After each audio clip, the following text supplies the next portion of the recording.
Miracles are real, and so much more real are they to us under the ministry of Pastor Korede Kumaya. The difference between a miracle and magic is that a miracle is based on hearing, understanding, and acting in faith on the living Word of God. Christopher is an energetic and talented young man serving faithfully as a vocalist in the teens church. This life-touching story of Christopher is a practical demonstration of the hand of God at work in the Master's Place International Church. It is an account of how God restored his health and the hope of his entire family. A family in which every member is deeply involved in service, dedicatedly, loyally, and joyfully in various departments of the church. But on this fateful Tuesday night, the 20th day of February 2018, the enemy struck at him. It all started on a Tuesday evening when I was about to sleep. I saw a skull saying it would torment my life, so I rebuked the skull. When I went to the restroom, close to the water closet, I saw same skull threatening to torment my life, so I rebuked the skull. And I went to my mom's room and I illustrated everything to her, and she prayed with me. In the midnight on Tuesday, Christopher came to our room. We were surprised because it was late. So we asked him what happened. He said when he went to the bedroom, he saw a head on the wall, threatening him that he will deal with him. So himself, he rebuked the voice. So after that, we prayed with him and we asked him to go back to his room. Towards the afternoon, he started again. He was talking, crying, praying, and singing. It was indeed a horrendous experience for the entire family. The parents watched helplessly as the young man's condition deteriorated from that Tuesday till Friday night. By Saturday morning, the father decided to take Christopher for medical checkup. It came as a rude shock to Christopher's mother when she called later in the evening, only to be told that her son had been confined to a hospital bed. Thus began Christopher's painful ordeal. Like a storm that was gathering momentum, Christopher ended up staying at the first hospital for 5 days. He was practically lifeless. As I got there, I saw my son lying down, lifeless. I said, God. He had to give signals to his parents whenever he needed to defecate. Otherwise, he would involuntarily defecate on the bed.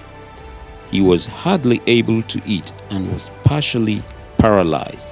When Pastor Esther Kumaya came, when I saw her, I picked up courage. She asked of the situation of Christopher, even went into the ward and see Christopher. When she saw Christopher and she started praying, I saw her other side. It's not Pastor Esther that we see so soft.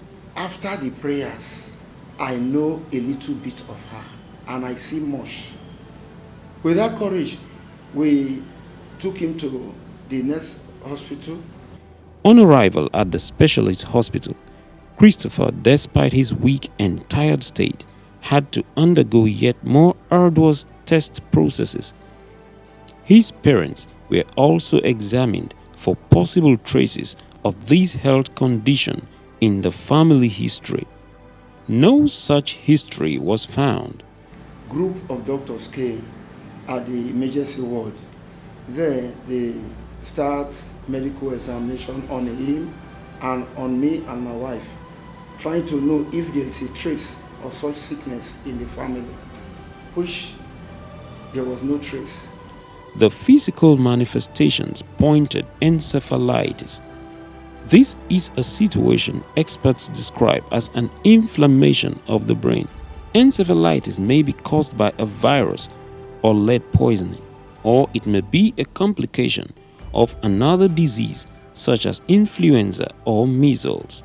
Encephalitis can cause permanent brain damage or death. However, in Christopher's case, The particular challenge could not be pinpointed despite all tests and examinations carried out.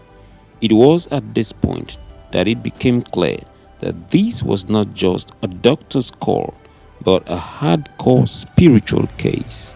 At this point, every member of the family resolved to take the bull by the horn. They began to take steps of faith in line with the teachings of Pastor KK towards putting a stop to the enemy's onslaught.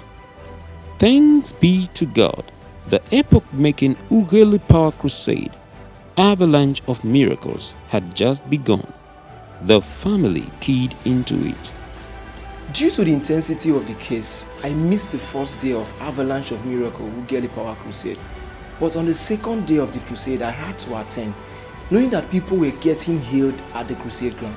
During the crusade, while Pastor K was ministering, I had to connect with them in the hospital by calling my mom. I told her to place the phone on Christopher's ears for Christopher to be saying amen to every declaration of Pastor K.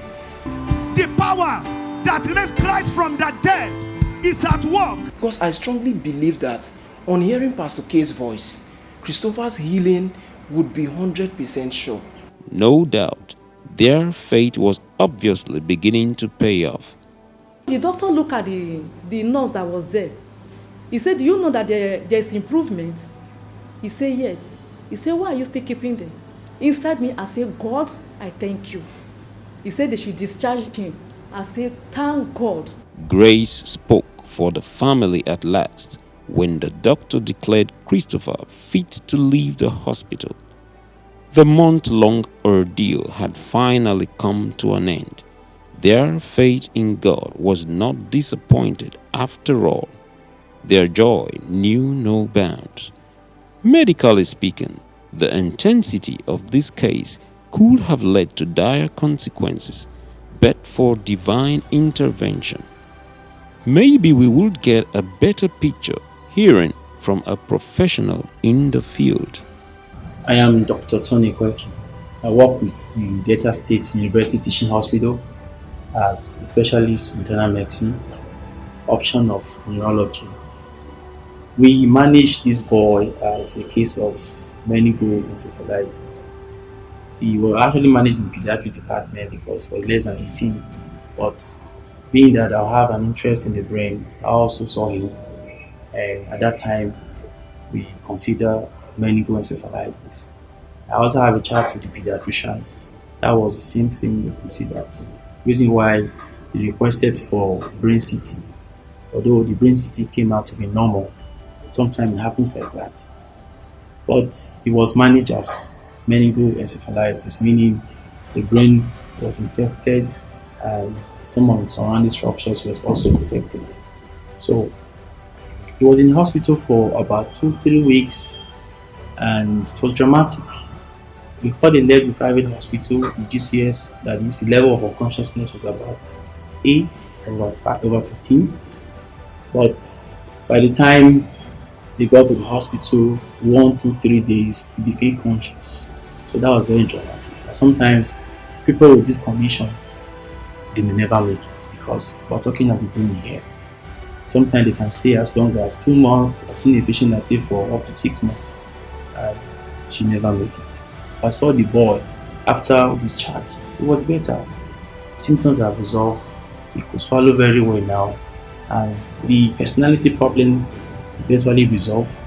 Then the difficulty in swallowing also resolved. It's a miracle because sometimes we may never get to this point. Today, hale and hearty, springing like a buckwood, everything about Christopher is back to normal. He displays an even better level of intelligence than he did before the attack, and he is back to his duty post at the Teens Church. Believe in the Lord your God, so shall ye be established. Believe his prophets, so shall ye prosper. Indeed, with God, nothing shall be impossible. No disease is incurable. To God alone be all the glory.